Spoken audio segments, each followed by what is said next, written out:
উফ, দেখেই যে শান্তি পাচ্ছি, খেলে কতই না শান্তি পাবো।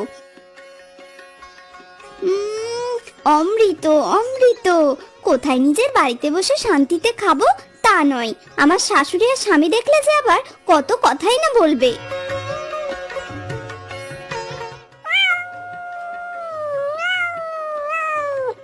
ঘরের চালের উপর বসে খাওয়ায়ও শান্তি নেই, এসেছে ম্যাও ম্যাও করতে। কে খবর দিল তোকে আমি এখানে বসে খাচ্ছি?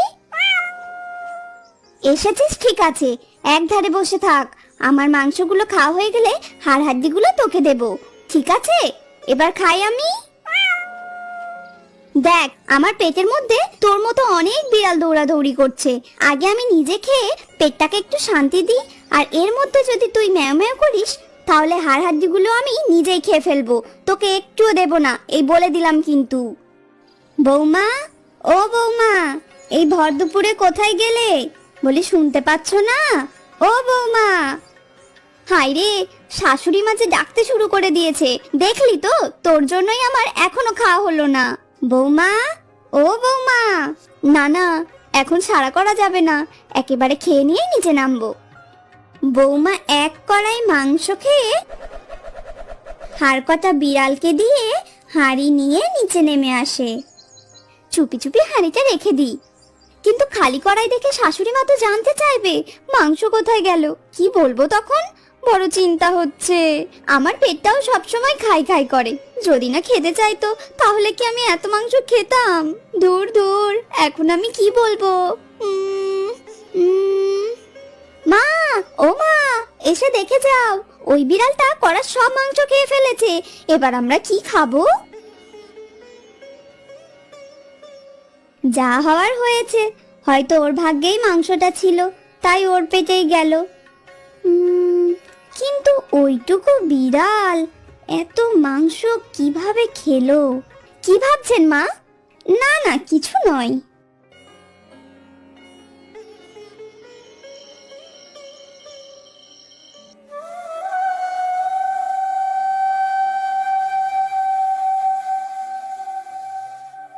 পরদিন বৌমা পাশের বাড়ির পাকান পিঠের গন্ধ পায়। আহ, কি সুন্দর পাকান পিঠের গন্ধ পাচ্ছি, পাশের বাড়ি থেকে গন্ধটা আসছে। উফ, গন্ধ যখন পেয়েছি খেতেই হবে।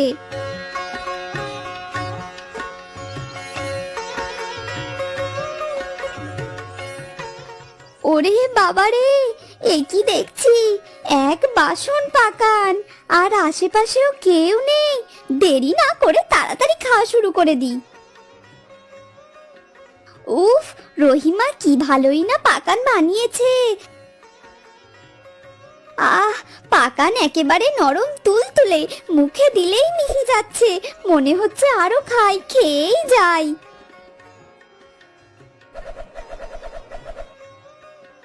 এ কি, খেতে খেতে তো আমি সব খেয়ে ফেললাম। কি হবে এবার? কিভাবে জিনিসটা চাপা দেব?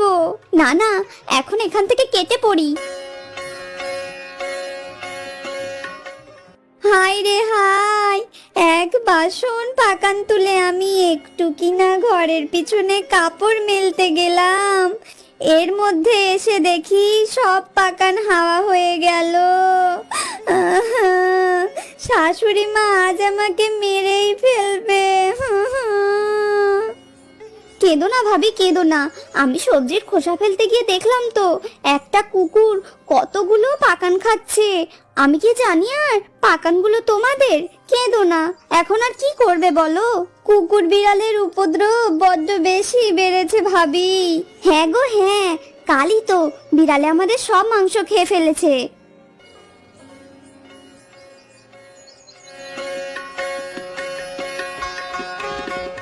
খুব খিদে পাচ্ছে, না না আর সহ্য হচ্ছে না, কিন্তু কি খাবো?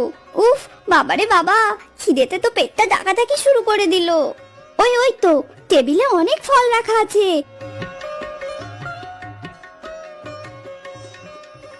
এই সময় আশেপাশে কেউ নেই, খেয়ে ফেলে ঝটপট। খেয়ে এবার খুব শান্তি লাগছে।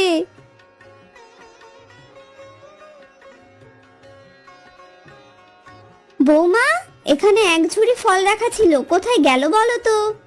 ও, আচ্ছা ফল, এক ভিখারি এসে আমাকে বলল তার খুব খিদে পেয়েছে, তাই আমি সব ফল ভিখারিকেই দিয়ে দিয়েছি। ভিখারিকে দিয়েছো যখন ভালোই করেছো। তোমার মতো কিপটে ভিখারিকে সব ফল দিয়ে দিল, এটা তো ভাববার বিষয়। মা কি কিছু সন্দেহ করছে? মা কি ভাবছেন? না তো কিছু নয়, ছেলেকে সবটা শোনাতেই হবে।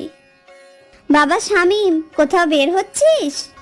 না না মা, কেন, কিছু বলবে?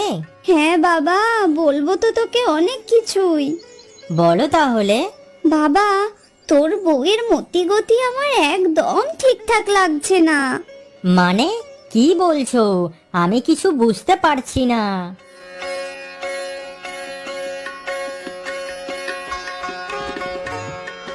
না না মা, তোমার কোথাও ভুল হচ্ছে। ও এত এত কিভাবে খাবে? তাও ঠিক বলেছিস। বৌমা, শামীমের কাজে তাড়া ছিল, সে তো বেরিয়ে গেল, আর আমারও হাঁটুর ব্যথাটা বেড়েছে। কোনো সবজি টবজি কিছুই নেই বাড়িতে, তুমি একটু বাজারে যাও তো। আচ্ছা মা, যাচ্ছি। কখন বাজার আনবো, কখন রান্না হবে, তারপর খাওয়া দাওয়া? তোর এখনই তো খুব খিদে পাচ্ছে।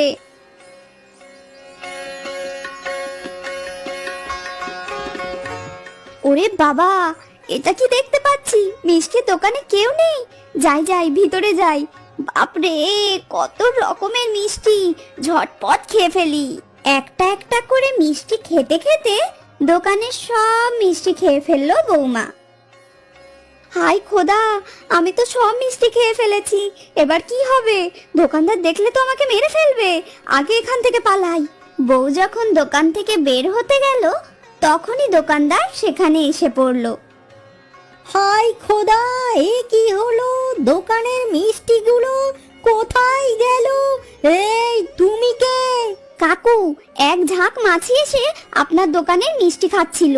আমি তো দেখতে পেয়ে আপনাকে কতই না ডাকলাম, আপনি তো শুনতেই পেলেন না। শেষে আমি এসেই তো মাছিগুলোকে তাড়িয়ে দিলাম। তাড়ালে যখন, আগেই তাড়াতে পারতে।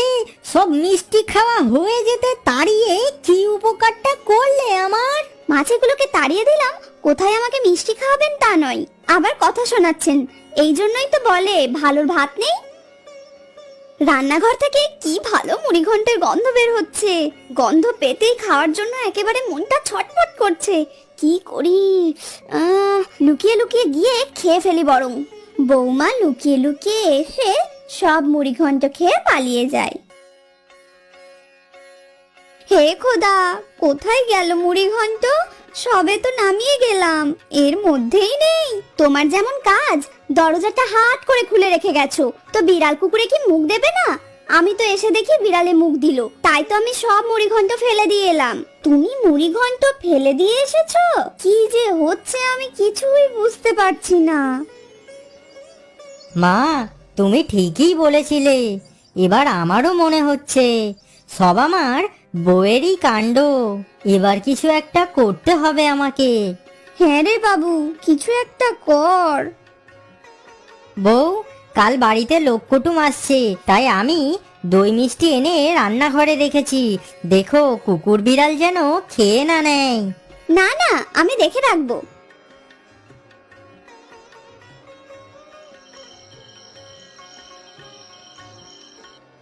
যাক বাবা, সবাই ঘুমিয়ে পড়েছে, এবার আমি যাই রান্নাঘরে। যখন থেকে শুনেছি দই মিষ্টি এনেছে, তখন থেকে খিদেতে পেটটা কেমন ডাকাডাকি শুরু করে দিয়েছে। মনটাও ছটফট করছে খাওয়ার জন্য। কেউ উঠে পড়ার আগে আমি গিয়ে খেয়ে নিই।